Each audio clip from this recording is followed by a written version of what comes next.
Halo Tribuners, bagaimana kabarnya? Semoga sehat selalu. Oke, beberapa waktu yang lalu masyarakat di Indonesia dikejutkan dengan sebuah pemberitaan.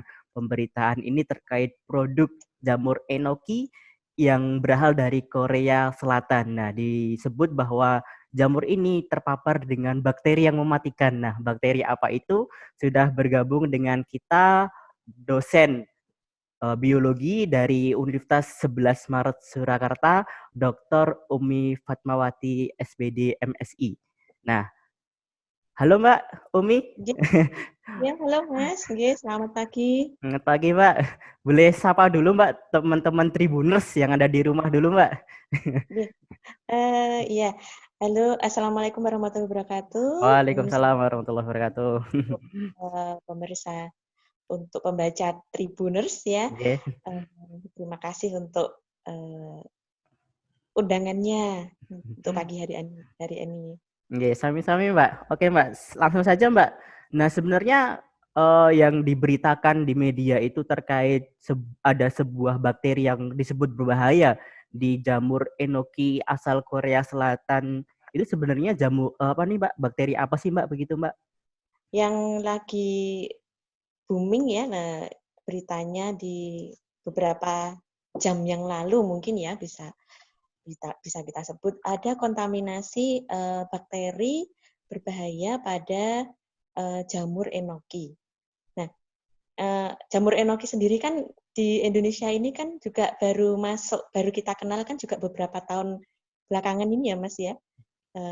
Khususnya untuk anak-anak milenial itu kan karena misalnya yang mereka suka mengkonsumsi makanan-makanan eh, Korean Hmm. food itu ya, makanan Jepang seperti suki, kemudian steamboat, ramen itu kan mereka salah satu komposisinya adalah jamur enoki. Nah, kemarin kita dengar berita dari Kementerian Pertanian Indonesia bahwa eh, jamur enoki yang beredar di Indonesia itu tiba-tiba ditarik kemudian dimusnahkan karena teridentifikasi eh, adanya cemaran bakteri Listeria monocytogenes.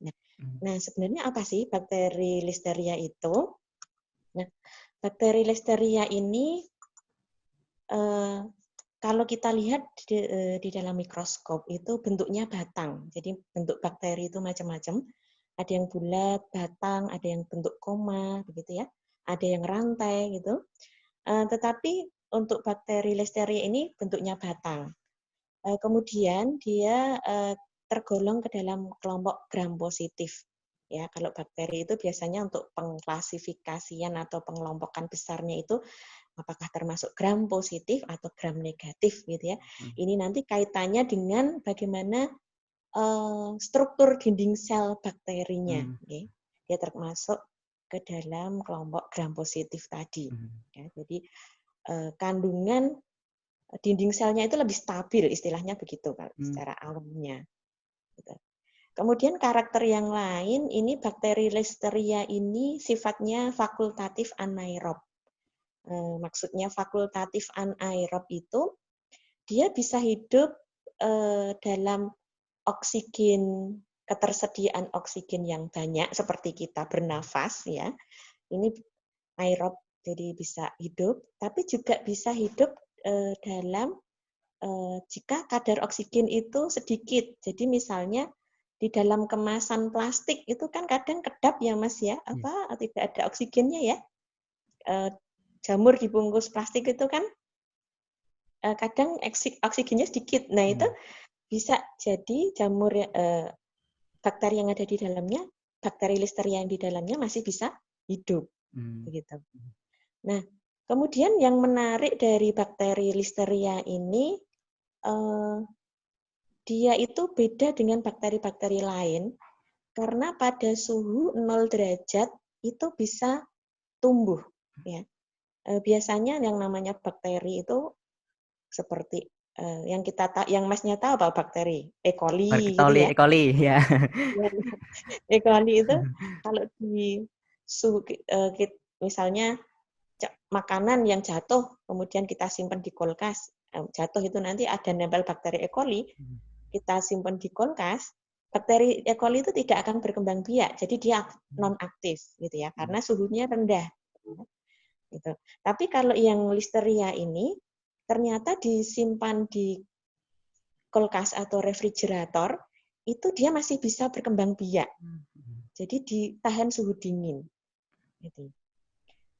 Ini kemudian sifat yang lain dia bisa berpindah tempat, ya, bisa bergerak karena punya flagel. Flagelnya itu alat untuk dia bisa mendorong selnya pindah tempat. Ini bisa pindah antar jadi bisa nempel juga bisa pindah tempat, jadi bisa pindah sel juga gitu nggih. Nah, kemudian sifat hidupnya itu ada yang sifatnya saprofit dan yang sifatnya patogen. Nah, apa itu saprofit? Seperti yang kita tahu, saprop itu kan dia hidup di sisa-sisa makhluk hidup seperti jamur itu kan saprop ya. Nah, ini juga bakteri ini juga bisa hidup di sisa-sisa makhluk hidup. Nanti kita lihat sisa-sisa apa saja yang dia bisa hidup gitu ya. Kemudian yang kedua ada yang bersifat patogen. Nah, yang patogen ini kalau namanya patogen berarti dia itu parasit ya, menyebabkan penyakit. Nah, ini biasanya dia hidup di dalam sel inang. Sel inang itu bisa manusia, bisa hewan, bahkan bisa tumbuhan juga ya. Gitu. Nah, yang dikhawatirkan dengan berita sekarang ini kan yang sifatnya yang patogen ya, yang patogen karena dia berbahaya bagi sel manusia, bagi kesehatan manusia karena bisa menghasilkan toksin ini tadi. Toksinnya yang sifatnya juga fatal ke kesehatan manusia. Nah, untuk sejarahnya pertama kali ditemukannya itu tahun 1924 ya, itu pertama kali diisolasi, diambilnya itu dari darah kelinci di lab gitu ya oleh seorang ilmuwan Murray ini. Namanya sebenarnya pada waktu pertama kali ditemukan bukan listeria seperti yang kita sebut sekarang. Namanya masih Bacterium monocytogenes ya. Nah, setelah 15 tahun kemudian, sekitar 15 tahun kemudian, namanya diganti menjadi Listeria monocytogenes. Nah,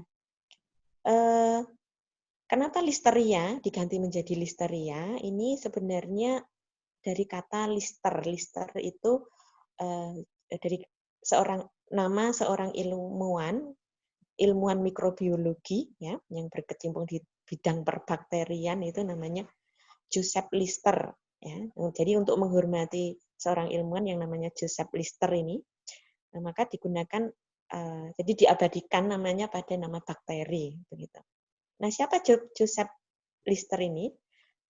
Joseph Lister ini dia adalah penemu teknik aseptis pertama kali. Jadi sekarang kita tahu teknik aseptis masa COVID ini kan semua didesinfektan kan, pakai hand sanitizer, sabun, cuci tangan, gitu. Itu sebenarnya teknik yang pertama kali menemukan itu ini Joseph Lister ini, karena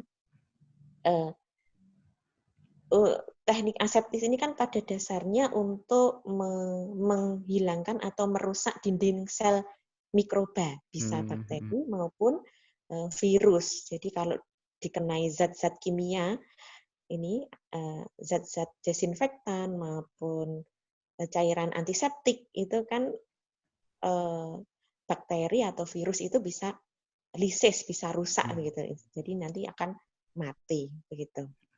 Mas, itu yang tentang apa sih bakteri listeria itu seperti itu. Ya, ini sangat menarik sekali ya Mbak. Sebenarnya bakterinya sebenarnya udah lama ya, sampai 1904 tadi ya, atau berapa? 1924 ya. 1924 ya. Tapi baru Indonesia baru tahu sekarang, khususnya saya ya Mbak. Baru tahunya sekarang karena ada ramai pemberitaan begitu ya. Oke. Iya. Tadi kalau nggak salah disebutkan pertama kali muncul atau diketahui dari darah kelinci kalau saya nggak salah ya Mbak tadi ya Mbak. Iya. Nah, kemudian selain dari karena perkembangan zaman dan lain sebagainya, kemudian apa sih Mbak kaitannya bakteri listeria ini dengan kasus sekarang ini dengan adanya jamur enoki ini? Ya, Apakah jadi jamur. itu yang dijual itu apakah emang sudah dari sananya dalam artian dari masa pertumbuhan atau ketika ada proses pembudidayaan sehingga terpapar dengan bakteri ini, Mbak? Mungkin bisa dijelaskan, Iya. Mbak, dengan kaitannya? Sebenarnya mungkin saya jelaskan dulu mengenai bakteri ini ya. Bakteri ini tadi tempat hidupnya di mana sih aslinya gitu kan? Aslinya dia itu tadi bisa sifatnya saprop. Saprop itu bisa kita jumpai di tanah pun ada Mas, di air, di tanah, kemudian di lingkungan manapun sebenarnya kita bisa menjumpai bakteri ini. Cuman populasinya tidak banyak ya. Jadi dia bisa bertahan di lingkungan juga. Terus bisa banyak lagi itu pada saat pembuatan kompos, pembuatan pupuk hayati kompos itu, itu contoh kompos itu kan dari hijauan, misalnya dari jerami, cacahan jerami, dari sisa-sisa daun ya yang dikompos dengan kotoran ternak gitu kan. Nah, di situ nanti kita juga bisa banyak sekali menemukan bakteri listeria ini. Ya. Nah, nanti kok bisa sampai ke manusia ataupun hewan? Nah, tentunya kalau manusia ini nanti bisa cemarannya juga dari tanah, ya, dari tanah yang digunakan untuk menanam tanaman, sayuran, ya. Ini bakteri bisa pinduran atau buah-buahan, kemudian dikonsumsi manusia, masuk ke saluran pencernaan, gitu. Kalau di hewan, nah di hewan ini sebenarnya juga bisa dari pakan hewan, pakan yang sudah difermentasi, ya. Jadi kan pakan jerami, kemudian difermentasi dulu, kemudian diberikan ke hewan, itu juga bisa terkontaminasi bakteri listeria, begitu. Nah, sebenarnya kalau kita kaitkan dengan jamur enoki, ya, jamur pada umumnya, mungkin Masnya juga tahu budidaya jamur kalau di Indonesia itu kan menggunakan sistem backlog gitu ya, Ya. backlog jamur merang yang kita lihat ini ya. Itu di backlog itu kan salah satu komposisinya ada kompos jerami yang dikomposkan Iya. gitu kan. Jerami yang dikomposkan beberapa bulan sebelumnya, kemudian dimasukkan ke dalam plastik, begitu kan, dicampur bekatol, kapur gitu, kemudian dijadikan untuk media tumbuh jamur gitu kan ya, jamur merang, jamur kuping gitu kan. Nah, kalau saya menduga cemaran dari awal mula cemarannya itu bisa dari media budidaya, ya, media budidaya di situ mungkin sudah ada kandungan bakterinya. Nah, tadi bakteri ini sifatnya itu punya keunikan, jadi agak membandel dibandingkan beberapa jenis bakteri yang lain tadi ya, karena dia bisa hidup di suhu rendah, di suhu 0 tadi. Terus sifatnya persisten, jadi sifatnya itu bandel, sulit dikendalikan. Nah, biasanya kan kita pakai cairan detol, antiseptik lah ya, antiseptik atau desinfektan itu biasa bakteri-bakteri sudah hilang gitu ya. Kalau dia mungkin agak tahan cairan desinfektan, kemudian bisa melekat di berbagai permukaan benda. Ya. Meskipun dalam jumlah mungkin 1-2 sel atau tidak terlalu banyak jumlah selnya, tapi dia bisa bertahan lama di permukaan benda. Jadi bisa mungkin di atas logam, di atas plastik, di atas gelas ya. Nah, ini yang mungkin juga dikhawatirkan ketika proses budidaya jamur, kemudian proses pemanenan, kemudian packaging, kemudian pemasaran ya.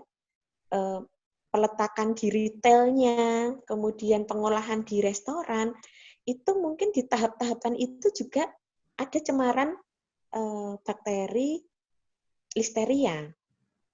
Jadi bisa jadi di tiap-tiap proses itu juga ada cemarannya. Nah ini kasusnya yang lagi rame kan di Amerika, ya kan? Ya. Sebenarnya di Indonesia juga ada, cuman kita nyebutnya kan hanya keracunan makanan, begitu ya Mas. Selama ini kita keracunan makanan berapa jumlah penderitanya gitu kan, tapi kita mungkin di media tidak diidentifikasi apa itu penyebabnya gitu. Jadi ya hanya berapa jumlah korbannya, kemudian gejalanya bagaimana gitu. Kita mungkin yang mengikuti perkembangannya belum tahu ini disebabkan oleh apa? Apakah bakteri, apakah jamur, apakah ada senyawa toksik di dalam makanan ini. Nah, kemungkinan kalau di Indonesia ini yang negara tropis ya, yang jadi suhunya itu tidak dingin, tidak panas, jadi suhu optimum untuk pertumbuhan berbagai macam mikroba. Ini juga ada bakteri listeria, itu juga banyak. Tapi memang laporan untuk orang yang sakit itu belum terlaporkan secara detail seperti COVID seperti Ya, sekarang ini. belum teridentifikasi secara jelas gitu ya, Mbak. Bisa jadi yang keracunan itu karena bakteri listeria ini ya, Mbak, gitu ya, Mbak. Bisa jadi, Mas. Iya. Oke. Tapi kita belum ngeh gitu kan ya, paling keracunan gitu. Oke. Nah, sekarang kalau kita kaitkan yang tadi di Enoki tadi. Enoki ini kan produksinya di Korea Selatan ya, Mas ya. Iya, betul. Dan kita tahu sendiri di Korea Selatan itu kan ini kan negara yang terkenal akan higienisnya ya. Iya. Pasti kan orangnya lebih menjaga kebersihan dibandingkan masyarakat kita kan. Kesadaran akan higienisitasnya kan lebih tinggi. Tapi kok bisa tercemar oleh bakteri ini gitu kan?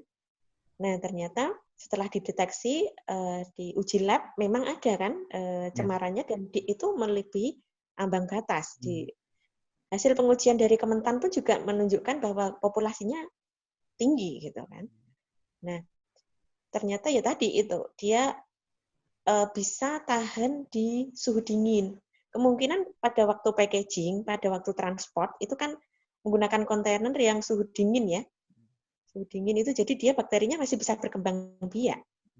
Kemudian waktu di retail, dipajang di supermarket, itu kan biasanya jamur enoki di rak yang dingin itu kan ya Mas ya. Ya, betul. Nah itu juga kemungkinan juga bisa masih berkembang biak. Nah ini yang sudah terkena yang sudah ada korbannya, yang sudah terdeteksi korbannya kan di negara-negara Amerika, Kanada gitu. Di Australia Nah, juga, Mbak. iya di negara-negara maju gitu ya. Gitu. Nah, kemudian itu kan kasusnya sudah sejak Maret ya, Ya, dan sudah Maret. penarikan di Indonesia itu sekitar April kalau nggak salah ya. Ya, betul. Baru boomingnya Ya, sekarang. itu sebenarnya juga bukan hal baru lagi sih listeria ini. Kalau ya itu tadi kalau di enoki kemungkinan cemarannya itu di setiap setiap proses dari budidaya bisa terus pemanenan, packaging itu, distributor juga mungkin. Nah ini perlu ada istilahnya kontrol ya, kontrol di tiap mungkin di pabrik plan pengolahan pasca panennya itu juga harus dideteksi berapa cemarannya, konsentrasinya di mana, mungkin waktu pemotongan, pengepakan atau mungkin distribusi itu nanti jadi pihak produsen memang dituntut untuk bisa mendeteksi, jadi ada uji mikrobiologisnya itu harus ada gitu. Nah, sebenarnya kalau di enoki ya kok sudah sudah maksudnya jamurnya putih bersih gitu kok ya masih Ya. masih bakteri gitu kan Ya ya. Mbak. Mm. Sedangkan yang sayuran yang di pasar itu kan cuman dibiarin aja, Ya. kita makan juga sehat-sehat aja gitu Ya, kan ya. alhamdulillah ya Mbak. Nggak sakit perut gitu kan ya Mas ya. Ya. Iya. Nah ya, ini memang concern-nya pemerintah memang saya rasa concern, kemudian tindakan pemerintah memang saya apresiasi memang cepat gitu ya, karena kita saat ini kan masa pandemi ini kan sedang concern ke kesehatan gitu ya. Hmm. Jadi apa-apa dipikirkan supaya. Nah memang cemaran listeria pada jamur ini takutnya kan sekarang jamur ini konsumsinya kebanyakan generasi milenial ya, Ya. dipakai untuk apa menu masakan Korea, masakan Jepang kan tadi. Nah kalau tidak ditarik, ya itu tadi sama akan terjadi wabah juga di negara kita. Hmm.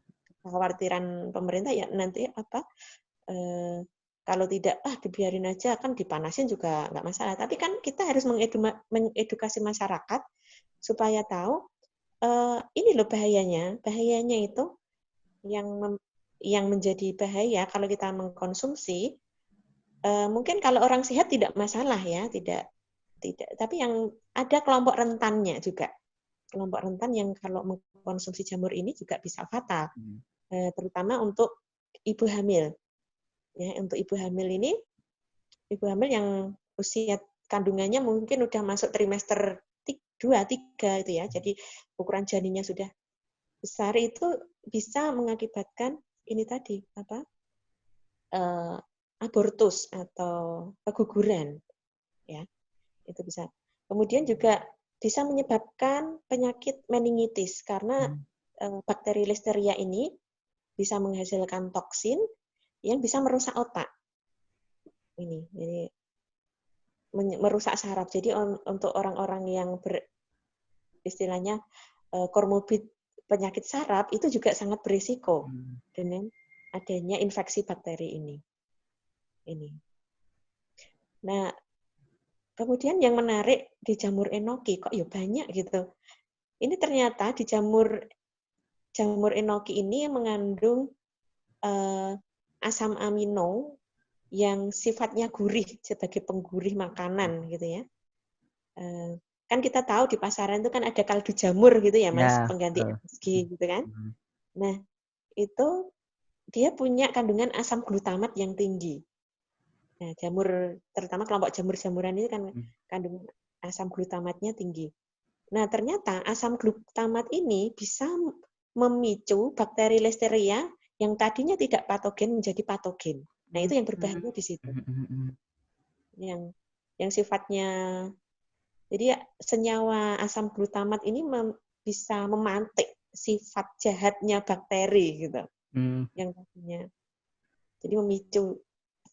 Jadi kandungan asam amino ya, asam glutamat gitu Mas. Jadi yang pertama masyarakat jangan takut gitu ya Mbak. Yang Ya. kedua bolehlah melirik jamur sebelah ya Mbak, apalagi jamur dari produksi dalam negeri nih, jamur tiram dan lain sebagainya yang sebenarnya juga nggak kalah baik dari segi nutrisi maupun rasanya begitu ya Mbak. Rasanya iya. Wah sangat menarik sekali Mbak, apalagi kan baru musim-musim takut sama virus sama bakteri nih Mbak. Okay. Kita ini aja apa kalau takut virus bakteri itu intinya makan yang sehat Ya terus betul Mbak. sehat gitu, insya Allah selalu sehat gitu karena imunitas kan terbentuk dari situ. Ya betul Mbak.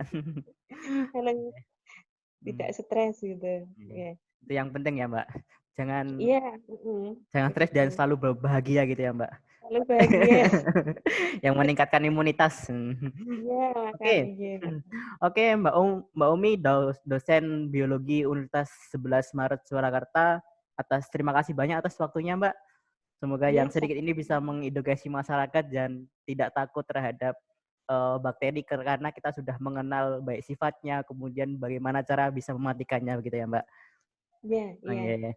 Ya, terima kasih sekali lagi buat dosen biologi Universitas 11 Maret Surakarta, Dr. Umi Fatmawati SPD MSI atas waktunya pagi ini bersama kita untuk menyapa teman-teman Tribuners yang ada di rumah. Demikian perbincangan singkat kita kali ini. Terima kasih telah menonton. Sampai berjumpa di video selanjutnya. Terima kasih. Terima kasih sudah nonton. Jangan lupa like, subscribe, dan share ya.